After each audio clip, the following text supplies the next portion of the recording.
네, 안녕하세요. 이민지입니다. 저는 사진과 영상을 찍고 있는 작업자인데요.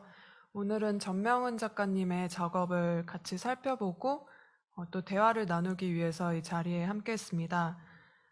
시각예술 심포지움 다른 곳을 향해 닿으려는 마음이라는 주제로 작업을 살펴볼 텐데요. 소개를 잠시 해드리자면 다른 감각 세계에 이제 사는 사람들에 대한 관심을 바탕으로 작업을 해오고 계시고, 또 시각 장애인, 청각 장애인 뿐만 아니라 아마추어 천문가, 폴리 아티스트, 또 조각가, 기계체조 선수 등 다양한 협업자와 이렇게 작업을 해오고 계십니다. 음, 또 그 작업 과정에서 본다는 것의 행위와 다른 감각에 대한 거를 이제 특유의 섬세한 시선으로 이렇게 발견하고 계십니다. 저 전명은 작가님이 작업을 이게 직접 설명을 해주시고 그 다음에 작업에 대한 궁금증, 또 창작자로서의 고민 그런 것들을 함께 이야기해 보려고 합니다. 네. 네, 안녕하세요. 오늘 이민지 작가님과 함께 이야기 나누러 온 사진작가 전명은입니다. 제가 예전에부터 했던 작업의 맥락을 어떤 식으로 오늘 잡아서 말씀을 드리면 좋을까 생각을 해보니까 어쨌든 처음으로 했던 사진 시리즈가 청각장애인에 관한 작업이고 그 작업부터 얘기를 시작하는 게 좋겠다는 생각이 들어서 그렇게 해야겠다고 생각을 했는데 그렇다면 먼저 시작하기에 앞서서 먼저 보여드리면 좋겠다고 생각했던 작업이 에티enne 줄 마레라는 프랑스 19세기 생리학자의 이미지인데요.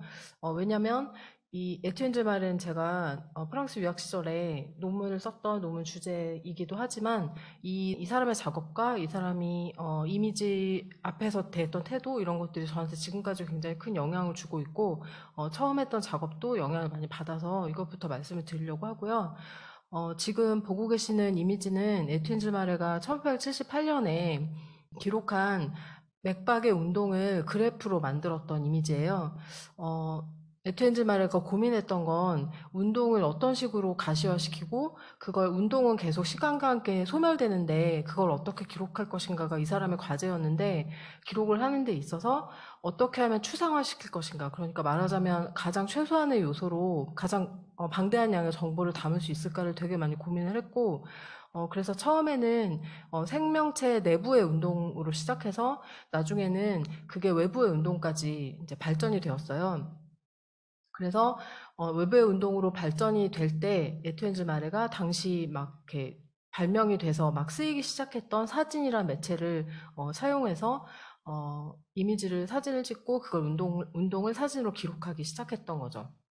제가 처음 에투엔 주말의 사진을 봤을 때 너무 크게 매력을 느꼈는데 그렇게 매력을 느꼈던 결정적인 이유는 이 사람은 사진작가도 아니고 예술가도 아니고 과학자잖아요. 그래서 이 사람의 이미지가 너무나 아름다운데 이 사람이 이미지를 만들려고 했던 게 아니라 이 사람의 이미지의 미학을 이해하기 위해서는 이 사람이 고안한 그 기기의 미학을 이해해야 된다는 점이 저한테는 되게 인상적이었고 그런 걸 중심으로 해서 그때 논문을 썼었습니다. 그래서 에투엔 줄 마레는 세상의 모든 생명체 운동을 연구했다고 보면 되는데 벌레에서부터 뭐 물고기나 새나 굉장히 큰 포유류나 아니면 사람의 운동도 다 연구했고요. 사람의 운동도 그냥 걷는 거, 뛰는 거, 뛰어 오르는 것부터 모든 방식의 운동을 사진으로 기록하려고 노력을 했었어요. 말의 연구를 하던 와중에 제가 거의 동시에 수화를 하고 있는 청각장애인의 포트레이트를 작업을 하게 되었는데 지금 생각해보면 지금 보면 형식이 되게 비슷한데 어떤 게 먼저 이루어졌던 건지 잘 기억은 안 나는데 아마도 제가 아주 옛날부터 대학교 때도 수화를 주제로 하는 뭐 영상을 막 그 과제전으로 막 찍었던 적도 있고 그리고 수화 손의 어떤 그 형상을 되게 좋아했고 그렇기 때문에 수화에 관심이 있었고 그러다 보니까 운동을 어떻게 이미지로 기록할 것인가에 대한 좀 관심이 있었고 그래서 자연스럽게 에티enne 줄 마레를 좋아하게 되고 그러면서 또 이미지를 만들게 되었던 것 같아요.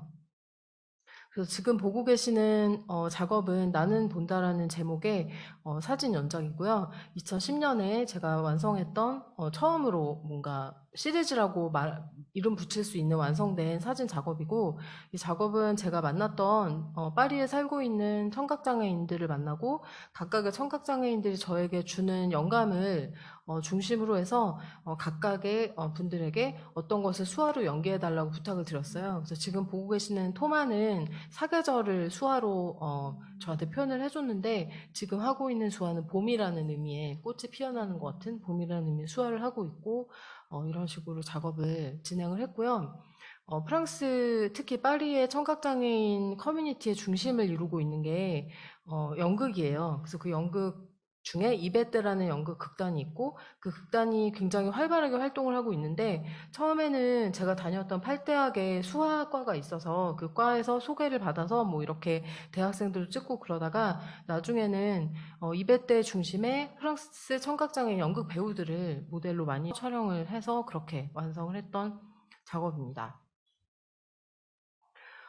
이 작업을 하다가 프랑스 청각장애인 커뮤니티를 알게 되고, 그들과 함께 활동도 가까이서 보게 되고 인연을 맺고 그러던 와중에 브루노 몽셀이라고 하는 활동가가 주축으로 지금은 활동을 쉬고 있는데, 한참 굉장히 활발하게 활동했던 망이라는, 프랑스어로 손이라는 의미인데, 그 망이라는 협회와 함께 이 작업을 하게 되었어요. 이 작업은 망에서 먼저 제안을 해서 이루어졌던 작업인데, 한 20명 정도의 청각장애인들이 각각 수화나 혹은 청각장애인 커뮤니티에 관련된 하나의 문장을 가지고 와서 그 문장을 제 앞에서 표현을 해줬고, 그 표현한 것을 몽타주를 해서 저렇게 이미지를 만들었던 작업이고요. 저때 청각장애인들이 가지고 왔던 문장들이 뭐 나는 청각장애인인데 그게 뭐 어때서? 그런 문장도 있었고, 어떤 여자분은 아기랑 같이 이렇게 사진을 찍었는데, 내가 쓰는 수화를 너한테 유산으로 물려주고 싶다. 뭐 이런 문장도 만들었었고, 청각장애인의 문화는 그들의 손 안에 있다. 이런 문장도 있었고, 다양한 문장들을 이렇게 표현을 했었고요. 지금 보시고 있는 거는 18세기 아베드 레페가 수화를 시스테마했던 사람이에요. 그래서 그 사람한테 바친 오마주라는 의미의 수화를 하고 있고, 그래서 이런 작업을 했었고, 이때는 이 작업을 해서 이게 매년 열렸던 세계 청각장애인의 날 행사를 통해서 이미지들을 전시하고, 그리고 엽서로 제작해서 배포하고 그렇게 했었습니다. 그러면서 그때 이 세계 청각장애인의 날 GMS라는 행사를 통해서 저희가 한번 파리 시내를 이렇게 쭉 걷는 그런 걸 했었어요. 행진 같은 걸 했었는데, 저때 당시에 제가 프랑스 청각장애인들을 만나면서 알게 된 사실이, 프랑스에서는 청각장애인들이 사회에 자연스럽게 유입되어야 된다는 명목하에 수화를 학교나 공공장소에서 못 쓰게 거의 100년 넘게 그렇게 했다고 해요. 그래서 2000년대에 와서야 수화가 정식으로 어떤 하나의 언어로서 인정이 그렇게 됐다고 해요. 그래서 저 행진을 했던 게 2010년이니까 저 때만 해도 수화가 우리 청각장애인의 문화의 주축을 이루는 굉장히 중요한 요소라는 점을 일반인들한테 알리고 그런 게 되게 중요했기 때문에, 제가 망이랑 같이 했던 작업이라던가 저 행진이라던가 저런 모든 행사가 수화의 중요성을 알리는 거를 목적으로 저렇게 진행이 됐었어요.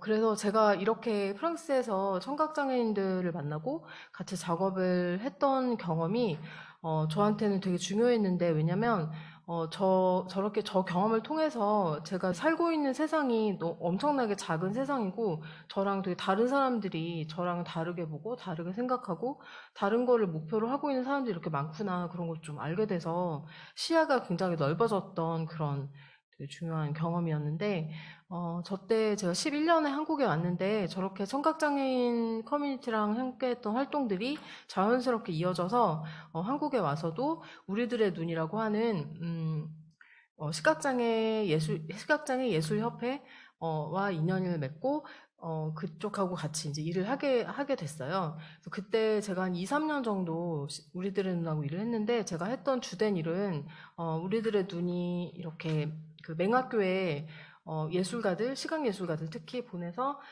수업을 하게 했었는데 제가 몇몇 학교에 가서 사진 수업을 했던 그런 경험을 했거든요.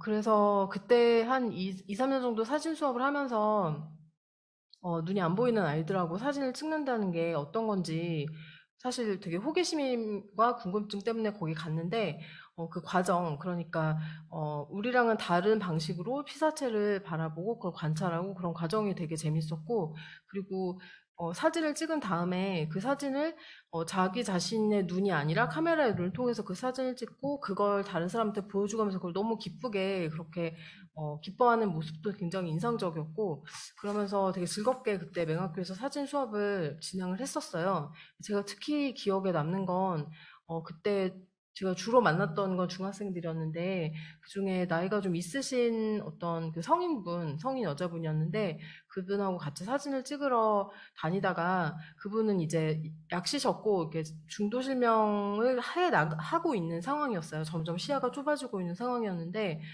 그분이 어느 날 제가 디지털 카메라를 들였고 그걸로 그 길가에 피어있는 굉장히 조그만 꽃을 찍느라고 그걸 줌인을 했거든요. 근데 그러고서 액정에 꽃이 이렇게 크게 나오니까 너무 화들짝 놀라면서 너무 얼굴빛이 좋아지면서 이렇게 꽃이 잘 보인다니 하면서 너무 기뻐하시는 거예요. 그러면서 저한테 자기는 카메라라는 존재가 되게 불쾌한 존재였는데 갑자기 사진 찍는 게 좋아졌다고 하면서 그때 막 사진을 네, 그때부터 막 되게 재밌게 찍었던 그런 기억이 나요. 그런 되게 즐거운 경험들도 있었고 했지만 어쨌든 저로서는 제가 이렇게 사진을 같이 찍고 있는데 이 사진의 결과물을 공유할 수 없다는 점이 사실은 되게 한계처럼 느껴졌고 그걸 어떻게 저 스스로 이해를 해야 되는지 잘 모르겠더라고요. 그러던 와중에 특히나 제가 예뻐했던 특히 애정이 많았던 학생들이 있었는데 그 아이들이 청주맹학교에 다니고 있던 민주랑 현주라는 시각장애 쌍둥이들이었어요. 제가 이 아이들을 만난 게 2011년인 걸로 기억하는데 그때만 해도 저 아이들이 초등학교 6학년이었고 처음 만났는데도 막 손을 시각장애 아이들이다 보니까 손을 이렇게 잡는 게 되게 자연스러운데 손을 너무 다정하게 잡으면서 막 이렇게 옆에서 이렇게 부침성 있게만 해가지고 제가 너무 마음이 따뜻해지고 애들이 너무 예뻐서 되게 금방 친해졌었거든요. 근데 저 아이들 둘이 정말 똑같이 생겼어요. 그리고 원래 집이 마산인데 청주 맹학교를 다니다 보니까 초등학교 때 청주로 와서 거기서 둘이서 같은 방에서 계속 지내면서 한 번도 거의 그때 당시에 정말 한 번도 거의 몇 번밖에 떨어져 지낸 적이 없을 정도로 항상 붙어 있는 아이들이었는데 그 아이들을 보니까 아까 제가 그 세계 청각장애인의 날 행사를 기념해서 그 표현했던 수화 중에 아베드레페 보여드렸잖아요. 그 아베드레페가 맨 처음에 수화를 시스템화 해야겠다고 착안했던 계기가 된 게 길을 가다가 골목에서 어떤 청각장애 쌍둥이가 자기들 스스로 고안해낸 어떤 제스처를 가지고 이야기를 나누는 걸 보고 저것이 바로 청각장애인들의 언어구나라는 걸 깨닫고 시스템화했다고 제가 수화 역사에서 배웠었거든요. 그래서 그런 어떤 그런 장면들도 떠오르고 하면서 저 아이들에 대해 관심이 많이 갔어요. 그래서 민주현주랑 특히 뭔가를 해보고 싶다라는 생각을 좀 하게 됐고, 그러던 와중에 전시를 할 수 있는 기회가 돼서 우리들의 눈 안에 있는 갤러리에서 전시를 할 수 있는 기회가 되어서 어떻게 전시를 작업을 할까 하다가 우선 제가 민주랑 현주한테 어쨌든 떨어지지 않고 항상 붙어 있는 아이들인데 이 아이들이 어떤 것들을 경험하고 있는데 그게 되게 다르게 인식되고 있고 다르게 기억되고 있는 그런 경험들에 대해서 이것저것 물어보고 그거부터 시작을 했었거든요. 그래서 제가 먼저 사운드를 하나 들려드리고 싶어요. 참새? 그냥 그냥 만지고 들으면 재밌는 것 같아. 저번에 학교 선생님 잡아줘서. 저번에 한번 본 적이 있긴 한데, 그럴 때 참새 별로 안 좋아요. 약간 좀 작았던 것 같고, 날개가 이런 건 약간 잠자리같이 움직였던 것 같은데. 제가 무서워갖고 참새를 안 보려고 막 도망갔었는데, 소리 약간 참새가 제 옷으로 막 들어와가지고요. 아우, 참새 별로 안 좋아요, 그래서. 어우. 참새 소리가. 그때 참새가 소리가 났던 봤던 것 같긴 한데 어떻게 이게 났더라? 뭐지? 라는 느낌? 놀랬어요. 입술이 이렇게 활짝 펴져 있고 많고 가운데 뭐가 이렇게 활짝 봉우리도 있고 이렇게 솟아 되어 올라와 있고요. 있다고 해야 되나? 꽃은 축축하고 어떤 꽃잎은 부드러운 것도 있고 어떤 꽃잎은 그렇게 생긴 거칠거칠한 것도 거고요. 있고. 이거 꽃 모양 같다라고 얘기해요. 감사합니다. 지금 들려드린 건 제가 2014년에 민주랑 현주한테 새에 관한 기억 그리고 꽃에 관한 기억을 물어봤었어요. 그래서 민주랑 현주가 거의 떨어지지 않고 같은 공간에서 거의 비슷한 경험을 하면서 살고 있는데 새에 관해서 혹은 꽃에 관해서 어떻게 기억하고 있는지를 각각 물어보고 그 두 아이가 얘기하고 있는 걸 이렇게 합친 그런 사운드인데 제가 그때 막 굉장히 많은 걸 물어봤고 민주랑 현주가 대답해줬던 거를 토대로 해서 그때 이런 시를 썼었어요. 이게 이런 식으로 아이들이 했던 얘기를 토대로 하는 시를 쓰고 이걸 이제 점자화 시켜서 그때 관객들한테 배포했던 작업입니다.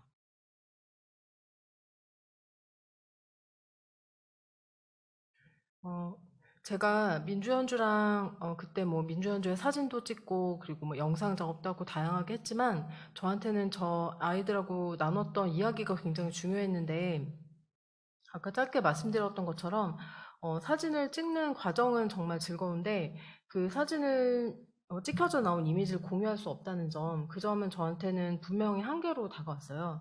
그래서 그걸 어떻게 극복할 수 있을까라는 점이 저한테 되게 숙제였고, 그리고 어쨌든 한 장의 사진이 제 앞에 있고, 그리고 안 보이는 사람과 제 사이에 한 장의 사진이 있고, 제가 만약에 그 사진에 관해서 이야기하지 않는다면 이 사람은 그 사진이 있는지조차도 알 수 없고, 그리고 그 사진 위에 무엇이 보이는지 얘기하지 않으면 이 사람한테 그 사진이 세상에 없는 거구나. 그런 생각을 하면 되게 답답하고 너무 슬프게 느껴지는 거예요. 그래서 그렇다면 이미지를 우리는 영영 공유할 수 없는 건가? 내가 찍은 사진을 혹은 당신이 찍은 사진을 우리는 공유할 수 없고 머릿속으로 어떻게 하면 이걸 어떻게 하면 같이 볼 수 있을까? 뭐 이런 고민들을 하던 와중에 그때 제가 민주원주랑 이야기를 나누고 그러면서 문득 떠올랐던 사진이 이 사진이에요. 왜냐면 되게 다양한 시도들이 있어요. 시각장애인들한테 시각예술을 공유할 수 있도록 하는 다양한 시도들이 있는데 그걸 예를 들면 시각예술을 청각화시킬 수도 있고 촉각화시킬 수도 있고 다양한 시도가 있지만 제가 생각하기에 사진을 촉각화시키거나 청각화시키거나 다른 어떤 감각으로 전환한다면 그건 더 이상 사진이 아니라고 생각했거든요. 그리고 사진 위에 뭐가 있는지 설명하고 그 사진을 보면서 제가 느낀 걸 아무리 설명해주고 현주가 저한테 충고했던 것처럼 그냥 손바닥 위에 사진이 어떻게 생겼는지 뭐가 보이는지 그려주면 되지 않냐고. 근데 그런다고 한들 그게 사진의 모든 것을 이야기해 줄 수 없다는 점, 그걸 극명하게 보여주는 게 바로 이 사진이라고 생각했어요. 저기에 있는 굉장히 촉각적인 나무나 그리고 빛을 통해서 느낄 수 있는 온각도 있고 그렇지만 저 그림자, 저걸 어떻게 내가 이 아이들하고 공유할 수 있을까 그런 생각이 들었고 그렇다면 이거는 한계인데 이걸 어떤 식으로 극복할까 하는 생각을 하다가 좀 전에 보여드렸던 민주연주랑 같이 썼던 시가 저한테는 어떤 동기가 되어서 그렇다면 글과 말을 중간에 두고 이미지를 공유해보자라는 어떤 아이디어를 얻게 됐어요. 그래서 제가 그때 그 다음에, 그러니까 다른 시를 읽는 아이라는 좀 전에 보여드렸던 작업을 하고 그 다음에 민주연주랑 좀 더 발전시켜서 했던 작업이 어떤 사람의 사진이라는 작업이고요. 이 작업은 작업의 내용을 잠깐 설명드리면 먼저 7명의 소설가들한테 제가 민주랑 현주라는 아이가 있는데 이 아이들은 아주 어렸을 때 시력을 잃었고 그리고 청주 맹학교라는 되게 작은 동네에서 살고 있고 굉장히 많은 경험을 할 수는 없는 그런 상황이 있다. 그런데 이 아이들에게 만약에 어떤 한 사람을 소개시켜주고 싶다면 누구겠냐라고 제안을 했어요. 그리고 그 어떤 사람, 민주연주한테 소개시켜주고 싶은 한 사람을 모티브로 하는 한 장의 사진을 고르고 그 사진을 어떻게든 글로 표현해서 이 아이들에게 전해줘 보자 이렇게 제안을 해서 7명의 소설가들이 각자 한 명의 사람을 선정하고 그 사람에 얽힌 사진을 선정하고 그래서 글을 써서 민주원주한테 보냈던 그런 프로젝트고요. 제가 그 어떤 사람의 사진을 중간에 두고 이 작업을 해보자고 생각했던 이유는 말씀드린 것처럼 어떤 경험치가 크지 않고 그리고 막 자유롭게 자기들이 가고 싶은데 아무 데나 가지 못하고 그런 아이들인데 이 아이들한테 제가 어떻게 하면 이 넓은 세상을 저도 그걸 다 보진 못하지만 어쨌든 조금 더 넓게 세상을 보여줄 수 있는 방법에 대해서 고민하다가 제가 생각하기엔 어떤 한 사람을 알게 되는 것만큼 커다란 발견, 커다란 여행은 없다고 생각을 했거든요. 마치 어떤 어린 왕자가 행성을 여행하는 것처럼 어떤 한 사람 또 다른 사람 이런 사람들을 만나는 그 사람들을 알게 되는 것 자체가 되게 큰 세계를 발견하는 경험일 거라고 생각을 했고 그래서 소설가들한테 사람에 대해서 얘기해보자고 제안을 했던 거였어요. 그래서 7명의 소설가들이 각자 고른 사람에 대해서 글을 썼고 그 쓴 글을 민주원주가 받아서 그 글을 바탕으로 해서 한 번씩 만나서 소설가한테 거기서 이야기되어지고 있는 사람에 대해서 이것저것만 물어봤어요. 그럼 소설가들이 다시 대답해주고 그런 다음에 아이들이 그 글에서 이야기되고 있는 사람 앞으로 편지를 썼고요.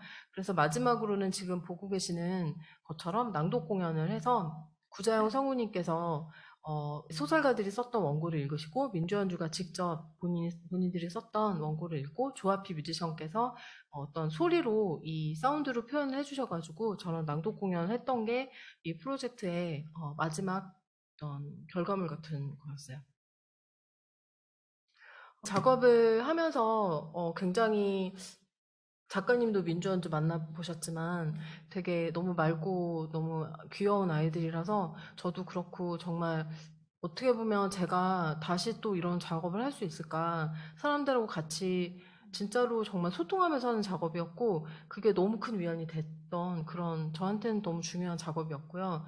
이 작업을 하다 보니 어쨌든 제가 답답하게 느끼고 슬프게 느끼고 뭔가 저한테는 한계라고 느꼈던 그런 사진에 대해서 내가 말하지 않으면 이 사진이 없어져 버리는 상황, 말이나 글로 어떻게든 우리가 한 지점에서 만날 수 있다는 희망 같은 걸 본 후에 그러던 와중에 제가 마석에 있는 저희 엄마 집에서 지내게 됐는데 거기를 마석을 왔다 갔다 하다가 금곡이라고 하는 마석 옆에 아주 작은 동네에 시각장애 노인정이라는 현판을 보게 됐어요. 그래서 그걸 보니까 막 보레스도 생각나고 되게 많은 어떤 아이디어들이 떠오르더라고요. 그래서 무작정 거길 찾아가서 거기 계시는 이제 그 센터장님한테 제가 시각장애인들하고 이런 그 작업들을 해왔는데 여기서도 할머니 할아버지들하고 같이 뭔가를 해보고 싶다 그렇게 말씀을 드려서 진행했던 작업이 금곡의 기억이라는 작업이에요. 이건 2016년에 했던 작업이고 이 작업의 내용은 여기는 이제 어쨌든 나이가 들어서 어떤 이유로든지 간에 중도실명을 대부분 하신 분들이 모여서 이제 눈이 잘 보이지 않는 새로운 세계를 살아야 되기 때문에 이 공간에 모여서 점자도 배우고 좀 안 보이는 삶을 어떻게 다시 다른 방법으로 살 수 있는 기술들을 배우고 또 서로 위로받고 정보도 교환하고 와서 뭐 그냥 놀다 가기도 하고 그런 공간이었어요. 그래서 제가 그때 여기 가서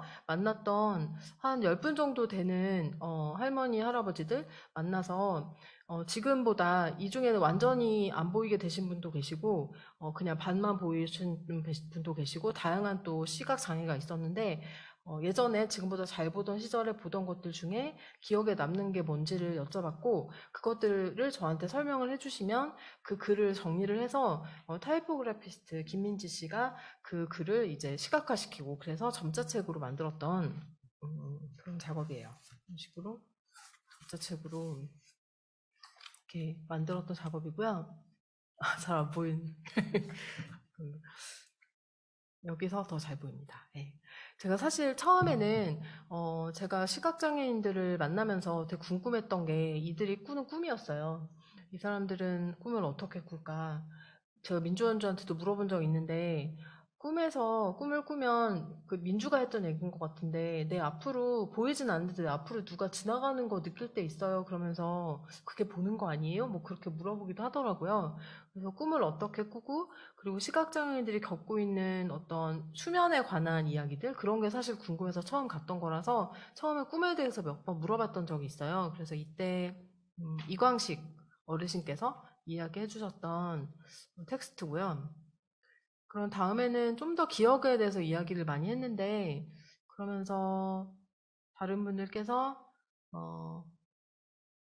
예전에 봤던 것들에 대해서 해줬던 이야기들 이런 걸 텍스트로 만들었던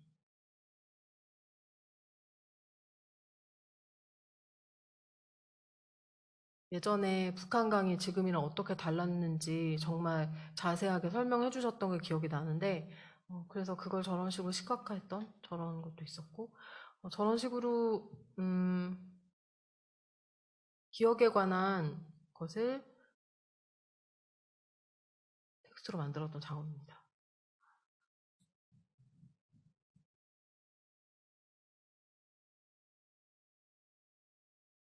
근데 특히 기억에 남는 건 색깔에 관해서 이야기를 많이 하셨던 게 기억이 많이 남고, 단풍 색깔도 많이 얘기하셨고, 노란 거, 빨간 거, 그런 거 얘기를 많이 하셨어요. 그리고, 뭐 어떤 봤던 것들에 대해서 설명할 때, 내가 봤던 걸 기억한다. 이렇게 얘기하시는 분도 많이 계셨어요. 그러니까 그게 어땠는지는 잘 기억이 나지 않지만, 분명히 내가 그걸 봤다는 건 기억하시더라고요.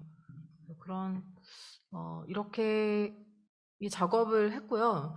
그러면서 제가 어쨌든 꽤 오랜 시간, 뭐 몇 년 동안 꽤나 다양한 시각장애인들을 굉장히 가까이서 만나는 경험을 하면서 뭔가 어쨌든 보이지 않는 보이지 않고 세상과 소통하고 세상과 만나는 경험들에 대해서 꽤 깊이 있게 생각해 볼 수 있는 계기가 됐는데 제가 그때 만났던 어떤 아이가 했던 얘기가 상상하는 건 머릿속으로 보는 거라고 그렇게 얘기한 적이 있어요. 그 얘기가 되게 기억에 많이 남았고 그러던 와중에 했던 작업이 저 작업인데 저게 새우형 우산이라는 제목의 작업이고요. 저건 폴리아티스트, 그러니까 뭐 텔레비전이나 영화에서 음향 효과를 만들어내는 폴리아티스트에 관한 작업이었거든요.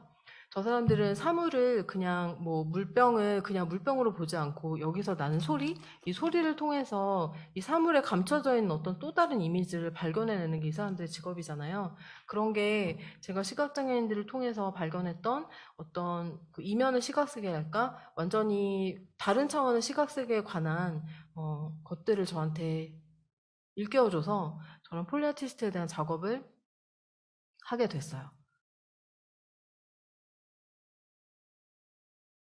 저건 폴리아티스트 한 분이 저한테 어떻게 소리를 내는지 설명하시다가 강아지 발자국 소리를 낼 때 저걸로 낸다고 말씀하시면서 저렇게 해주셨는데 폴리아티스트의 어떤 완전 기본 중에 기본이 발자국 소리거든요.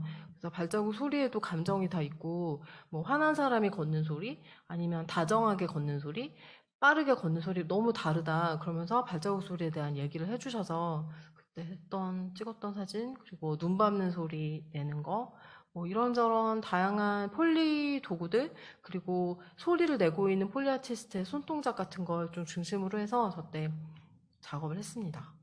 특히, 제가 제목에도 새와 우산이라고 썼지만, 제가 만났던 그 폴리아티스트께서 그분 라디오 효과맨이었는데 그분이 이제 새 날개짓 소리 낼 때 뭐 이렇게 종이장으로 막 낼 수도 있고 뭐 그냥 옷깃으로도 낼 수 있고 다양하게 될 수 있지만 아주 큰 새 날개짓을 낼 때는 우산으로 한다고 그때 말씀하셨었어요. 그래서 그때 우산을 한번 찍어보고 싶어서 길 가다가 저 하얀 우산을 어디서 발견해서 저걸 주워가지고 찍었던 사진. 네, 이것도 좀 전에 말씀드린 라디오 효과맨이 사용하셨던 폴리 도구인데 천둥 소리 낼 때 쓰는 직접 제작하신 폴리 도구도 찍고 이런 작업을 그때 했었고요. 그리고 이 작업을 해서 전시를 했던 게 경기도 미술관에서 있었던 전시였는데 그때 남양주 종합촬영소에서 직접 실제로 폴리 아티스트들이 사용하는 폴리 도구들을 설치를 저렇게 했었고, 저 때 당시에 이제 폴리 아티스트 문재용 씨께서 오셔서 퍼포먼스를 한번 하셨어요.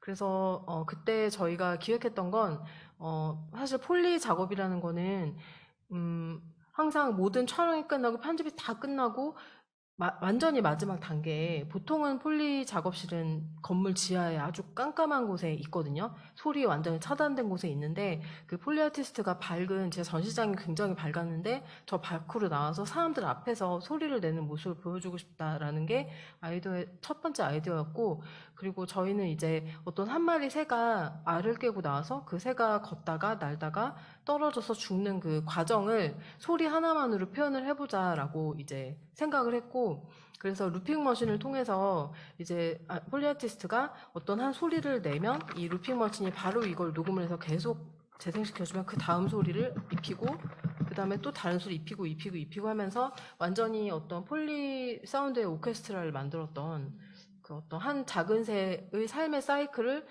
폴리 사운드로 이렇게 만들었던 그런 사운드 퍼포먼스를 그때 했었고요. 그래서 폴리 아티스트 작업을 하고 이제 그러던 와중에 제가 그때 뭐랄까 지금 그때 당시에는 제가 스스로를 사진 작가라고 이렇게 진지하게 인식하지 못했다고 해야 할까? 내가 자신 있게 내가 사진 작가라고 말할 자신이 좀 없었어요. 왜냐면 내가 진짜 제대로 된 사진을 찍은 적이 없다는 되게 생각을 많이 했고, 그래서 저때 당시에 진짜 사진을 찍고 싶다라는 되게 갈망 같은 게 있었어요. 그래서 그때 그러면 뭘 찍지 하면서 제 주변을 막 둘러보다가 저희 아빠가 조각가였고 제가 한 10살 무렵에 돌아가셨는데 저희 집 그리고 제 주변에 가장 저를 많이 오랫동안 둘러싸고 있었고 제 눈에 가장 익숙하게 들어오는 어떤 피사체, 그런 게 바로 아빠가 남기고 가신 조각 모형들이었거든요. 그래서 그렇다면 나한테 가장 익숙한 조형성이고, 그러니까 저걸 한번 찍어봐야겠다라는 생각을 했고, 그래서 2016년부터 아빠의 그 조각 석고 모형을 찍기 시작했어요. 근데 당시에 그냥 찍기 시작했을 때는 내가 이걸 왜 찍는지 잘 몰랐어요. 그냥 말씀드린 것처럼 사진을 정말 찍고 싶었고, 그렇다면 어떤 피사체를 찍어야 되는데, 그러니까 그 이전에는 피사체가 먼저는 아니었거든요.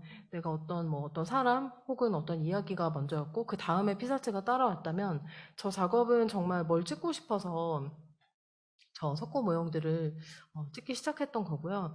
찍으면서 내가 이걸 왜 찍는지 생각을 해보다가 어쨌든 이게 내가 지금까지 경험했던 시각장애인들을 통해서 경험했던 어떤 촉각적인 사물을 촉각적으로 어떤 하나의 단위의 시간을 통해서 한눈으로 그 사물을 읽어서 파악하는 게 아니라 내가 그걸 만져보거나 다른 감각으로 경험을 통해서 그 사물을 파악하는 그 경험이 저한테는 조각가가 가지고 있는 감각이라고 생각이 되었어요. 그래서 그런 것이 이렇게 오버랩 되면서 이 작업이 조금 더 구체화가 되기 시작했고, 그러면서 제가 생각이 들었던 게, 그때 한참 그 민주연주 만나고 막 그럴 때 성주맹학교에서 알게 됐던 대환이라고 하는 아이가 생각이 났는데, 그 아이가 성주맹학교에서 내는 교재에다가 되게 짧은 글을 써서 냈던 게 되게 기억이 나더라고요. 그 글이, 그 아이가 이제 점자를 처음에 배울 때 얼마나 힘들었으며 맨날 선생님한테 혼나고 아무리 읽으려고 해도 안 읽히고 그래서 막 괴롭다가 어느 순간 갑자기 손가락으로 점자가 술술 읽히기 시작하면서 그게 너무 재밌었다고 썼던 게 기억이 나더라고요. 그래서 그렇게 어떤 손끝의 감각이 살아나기 시작하는 어떤 한 순간에 관해서 저한테는 이 조각가 작업이 그런 맥락에서 읽히기 시작했어요. 그러면서 촬영을 본격적으로 좀 많이 하게 되었고, 그러던 와중에 저희 언니가, 영국에 살고 있는 언니가 공원에서 주워온 가시를 언니 집에 갔다가 봤는데, 저는 어떤 촉각적인 오브제가 아빠의 석고 모형과 함께 있으면 훨씬 더 그 어떤 감각적인 예리한 촉각 감각이 훨씬 이렇게 강조되겠다는 생각이 들어서 저 때 제가 예정되어 있던 개인전이 있었는데, 그 개인전을 저 아빠의 석고 모형을 찍은 이미지들 그리고 가시를 찍은 이미지들과 함께 이렇게 구성을 하게 되었습니다. 그게 2017년이었고요. 이런 작업을 그때 당시 하게 됐고, 그러면서 사실 제가 구체적으로 생각을 하게 된 게, 어쨌든 제가 맨 처음에 보여드렸던 에티엔줄 말의 작업도 그렇고, 그리고 수화 동작을 표현했던 작업도 그렇고, 그게 다 운동에 관한 거잖아요. 그리고 운동에 관한 사진이라는 건 달리 말하면 시간에 관한 사진이고, 그건 달리 말하면 삶에 관한 사진인데, 그 어떤 삶에 관한 사진을 찍는다라는 말은 너무 이상하지만, 어쨌든 제가 그런 경험을 통해서 발견하게 된 건 내가 보여주고 싶은 운동, 시간 혹은 삶은 그냥 어떤 뭐 새가 날아가다 공중에 매달려 있는 것처럼 그냥 순간적으로 찍힌 그런 사진이 아니라 순간이 순간으로 이렇게 변화되어 가고 있는 과정을 보여주고 있는 그런 게 진짜 운동이고 시간이고 살아있는 거라는 생각이 좀 들기 시작했어요. 그러면서 이 조각가 작업을 마치고, 지금도 사실 계속하고 있지만, 저 조각가 작업 본격적으로 보여주고 나서, 가시 이미지도 찍고 그러면서 자연스럽게, 찍게 된 피사체가 바로 체조 선수였어요. 그래서 제가 그때 체조 선수를 찍은 것도 처음에 수화가 그냥 단순히 수화가 좋아서 수화를 찍기 시작했던 것처럼 체조도 어렸을 때부터 체조를 너무 좋아해가지고 언젠가는 체조 선수를 꼭 찍고 싶다 생각을 하다가 저때 제가 동대문에 있는 전문초등학교에 가가지고 체조 막 하고 있는 아이들을 막 찍었는데 그 아이들을 바라보면서 그 아이들이 어떤 계속해서 움직이고 있고 어떤 운동감을 보여주고 있지만 제가 저를 감동시켰던 순간은 오히려 그 아이들이 운동의 단계로 진입하기 직전에 내가 지금 이제 어떤 한 동작을 구현해낼 것이다라고 그걸 복귀해내고 있는 순간이 저한테는 되게 인상적이더라고요. 그래서 하게 됐던 작업이 최근에 2019년에 했던 플로어라는 작업이고 이 작업은 그러니까 저게 지금 상정하고 있는 상황은 저 아이들이 아주 거대한 체조장에 가보면 마루가 진짜 체조장의 거의 대부분을 차지할 정도로 굉장히 큰데 그 커다란 마치 네모난 화면과 같은 혹은 바다 같은 그렇게 커다란 빈 공간에 정말 저 작은 아이가 그 끄트머리에 서서 그 공간을 바라보고 그리고 내가 수십 시간 동안 반복하고 연습했던 그 동작을 이제부터 해내야겠다. 그러면서 복귀하면서 그 모든 동작을 한순간에 이렇게 생각해내는 그 순간, 그걸 한번 담아보고 싶어서 그때 찍었던 포트레이트 연작이었어요. 그래서 저 작업을 진행하게 되었고,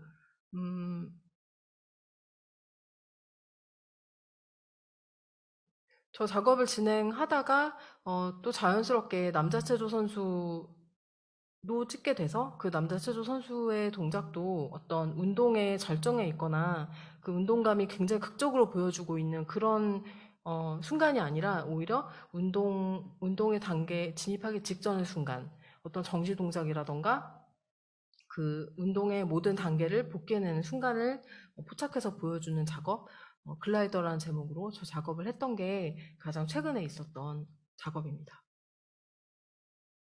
사실 작업을 할 때 내가 뭘 하는지 잘 모르고 그냥 약간 충동적으로 혹은 막 계획도 없이 막 하는데 하다 보면 이게 이런 맥락에서 이렇게 나왔구나 싶은데 저도 사실 최근에 글라이더 플로어 이런 체조 선수 모델로 하는 작업을 하면서 새삼 내가 맨 처음에 했던 작업이 어쨌든 수화라는 운동에 관한 작업이고 그것도 운동감을 보여주는 건데 어떻게 이런 맥락 속에 놓여졌구나 하는 거를 새삼 깨닫게 된 적이 있는데 어쨌든 지금 이런 맥락에서 저한테는 지금까지 이렇게 작업을 해오게 된 거라고 할 수 있어요. 네. 이상입니다. 그럼 보스토크의 전명은 작가님에 대한 글을 쓰면서 이제 거기서는 아무래도 이번에 시각장애인, 청각장애인 분들과 함께했던 작업 위주로 쓰다 보니까 이제 다루지 못했던 것도 많아서 아쉬웠는데 이렇게 맥락을 놓고 다 같이 보니까 되게 좋은 것 같아요. 네, 어쨌든 작업이 시각장애인, 청각장애인에 대한 작업이기도 하지만 결국은 사진에 대한 얘기처럼도 여겨지거든요. 그래서 어떻게 보면 닿을 수 없는 것에 계속 닿으려고 하고 결국에는 사라지지만 사진으로 붙잡으려고 하고 그런 것들이 어떤 사진가의 어떤 의지나 이런 것도 느껴지는 것 같은데요. 이 작업들을 통해서 좀 사진에 대해서 얘기하고 싶었던 것이 있으시다면 좀 궁금합니다. 사진에 관해서요. 네. 음. 제가 그 대학교 때, 그러니까 저는 학부 때, 대학은 조속과를 다녔고, 그냥 뭔가 사진 재밌어서 사진을 찍고 다니긴 했지만, 그때가 제가 대학교 2학년 때라고 기억이 되는데, 인사동에 갤러리에 갔다가 냉골딘 사진을 한 장 본 적이 있어요. 그게, 그 냉골딘의 조카 사이먼이라는 조카를 찍은 사진이었는데, 사이먼이 그냥 전철 안에 이렇게 서 있는 사진이었거든요. 그냥 이렇게 기대해 있는 사진이었는데 그 사진을 딱 보고 너무 좋아서 그 사진 앞에서 진짜 한참 동안 있었어요. 그 사진이 좋았던 이유가 사이먼이 어디에서 와서 어디로 가는지 그리고 이 사진 속에 사이먼밖에 안 보이는데 이 사람이 사진의 바깥을 쳐다보고 있었는데 사진의 바깥에 무엇이 있고 뭘 쳐다보고 있는지 그리고 되게 슬픈 표정, 되게 지친 표정이 보이는데 도대체 오늘 하루 종일 뭘 했으면 이제 뭘 할 건지, 어떤 사람인지, 막 그런 이미지가 담고 있지 않은 그 바깥에 있는 얘기들이 너무 궁금하고 그런 것들을 막 상상하게 되더라고요. 제가 그때 그 사진이 되게 많이 기억에 남고요. 이 얘기를 말씀드린 이유는, 그런 영향? 혹은 제가 처음부터 어, 그냥 하나의 이미지로 끝나는 게 아니라 그 이미지 바깥에 있는 것들을 자꾸만 가지고 오고 싶다고 느끼는 이유가 좀 그게 출발이 아닐까라는 생각도 들거든요. 그리고 제가 만났던 청각장애인, 시각장애인, 그리고 다양한 사람들이 저한테 영감을 주고 영향을 줬던 것도 그런 게 아닐까. 한 장의 사진이 담고 있지 않은 게 오히려 그 사진한테는 중요한 거다? 그런 거 생각 많이 해요. 그러면서 사진 찍고. 음, 네, 이제 같이 작업들을 이제 살펴보면서 그 조각을 찍은 안내인도 그렇지만 아까 말씀하셨듯이 사진을 이렇게 보다 보면 하나로 다 읽는 게 아니라 사진을 따라가면서 이렇게 결이나 이런 것들을 느끼게 되는 기도 하고 굉장히 촉각적이라는 생각이 많이 들어요. 그래서 그 시각장애인, 청각장애인 분들이랑 같이 작업을 하면서 어떤 이후 작업에 또 영향을 주셨고 또 아니면 어떤 찍는데 변화 같은 게 좀 있었는지 좀 궁금합니다. 그 사람들이 어떤 일을 각자 일을 할 때 그 일을 하면서 하는 태도 혹은 이제 그 일을 해나가는 태도 같은 게 제 생각엔 첫 직장에서 만나는 거기서 배우는 그런 습관이 되게 중요한 것 같아요. 거기서 이렇게 터득하게 되는 태도랄까 그런 게 되게 중요한 것 같은데 저한테는 첫 번째 작업이 청각장애인들 혹은 시각장애인들하고 했던 작업이고 그때 저는 어쨌든 사진을 찍는 행위였다고 말하기는 어렵고 약간 커뮤니티 아트 같은 거였고 사람들하고 같이 정말 좀 이야기 나누고 그 사람들하고 막 과정 속에서 뭔가 벌어지는 것이 제 작업의 중요한 거였는데 그렇게 하면서 제가 터득한 태도가 저한테는 되게 중요한 것 같아요. 지금 제가 예를 들면 저 체조 선수랑 같이 사진을 찍을 때도 저 사람이 제 앞에 제 카메라 앞에서 포즈를 취해주고 있지만 그게 제 모델이라고 인식하기보다는 제가 처음에 했던 작업을 통해서 만났던 사람들을 대하는 것처럼 지금 같이 해나가고 있다는 그런 태도랄까 그런 걸 많이 배웠어요. 그리고 많이 영향을 준다고 생각하고 네, 그런 게 중요한 것 같아요.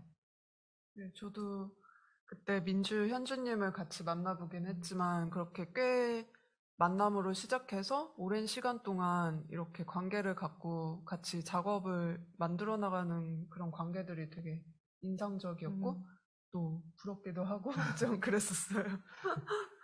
그래서 이제 좀 그거랑 연계된 질문이기도 한데요. 이제 저 또한 작업을 하면서 결국에는 타인에게 다가가서 어떻게 전달할지 이제 그런 것들에 되게 고민이 많이 되더라고요. 그리고 또 이번 심포지움 제목이 다른 곳을 향해 닿으려는 마음이기도 하고 그래서 그 작업을 하면서 타인한테 이렇게 다가가는 것, 어떻게 사진으로 소통을 할 수 있다는 것, 그런 거에 대해 어떻게 생각하시는지 좀 알고 싶습니다. 제 생각에는 저도 되게 내가 이 사람한테 진짜로 다가갈 수 있을까? 그런 두려움이 많았는데, 최근에 깨달은 거는 나만 다가가는 게 아닌 것 같아요. 내가 어떤 사람하고 같이 작업할 땐 그 사람도 나한테 온다고 생각하거든요. 그래서 그냥 서로 되게 서로 힘 빼고 이렇게 기대어 있는 상황처럼 그렇게 기대어 있는 관계가 되게 좋은 관계가 아닐까 그런 생각이 들고, 최근에 특히 저 글라이더 찍을 때 그 전에 찍었던 플로어는 초등학교 여자아이들이었고, 저도 초등학교 여자아이였고, 예전에. 그렇기 때문에 상대적으로 쉬웠어요, 찍는 게. 뭐, 되게 즐거웠다고 해야 되나? 상대적으로 어렵지 않았는데, 저 때 글라이더를 찍을 때 찍었던 저 체조 선수들은 20대 초반의 남자들이었거든요.